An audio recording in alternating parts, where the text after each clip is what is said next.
Hello guys, bale ito yung pag-uusapan natin ang patungkol sa dual push button switch and pedal switch with timer motor control circuit. Ito po yun, dual push button switch. Tapos ito naman yung sa pedal switch. Ayan.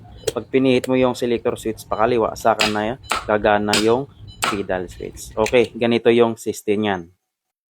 From line 1, dumaan siya ng selector switch to position, tapos ES, tapos push button start, tapos dumaan siya ng normally close ng relay 2, tapos bago pumunta ng relay 1. Ito yung coil, tapos neutral. Next is yung supply ng timer. Dumaan muna siya sa normally open ng relay 1, ayan po, bago siya nag-coil ng timer. Tapos connected yung E1 sa neutral. Next from AS, post button start 2. Tapos dumaan siya ng normally open ng timer. Ito po yun, NO, bago siya nag-magnetic contactor. Ayan po, A2. Tapos yung A1, dumaan ng overload relay, 96 and 95. Tapos bago nag-A1. Okay. So, ganito yung sistema niyan. Kailangan, dahil dual push button switch yung ginamit natin, kailangan sabay pindutin yung dalawang push button switch na yan. Hindi pwedeng pa isa-isa para gumana yung ating magnetic contactor.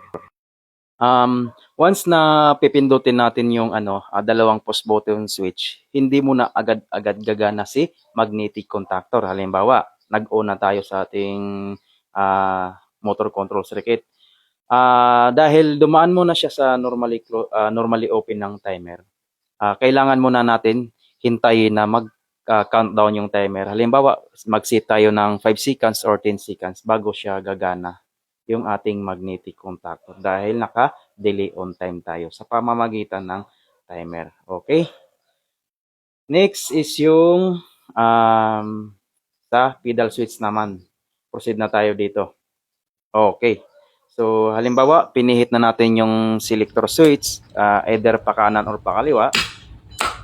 From selector switch, dumaan muna siya ng normally close ng R1 bago siya nag-pedal switch. Ito po yon, pedal switch. Tapos, connected siya sa E2 ng magnetic contactor. Okay, wala na po siyang timer ha. Ganon din yung R2. Dumaan siya sa normally close ng R1 para po sa protection ng system. Okay po, so again, hindi na po naka-timer yung sa pedal switch. Tapos itong sa baba, ito yon, mga auxiliary contact, ito yung kulay-pula. Tapos naka-normally open yung running sa magnetic contactor. Tapos ito yung sa fault and buzzer. Okay, thanks for watching.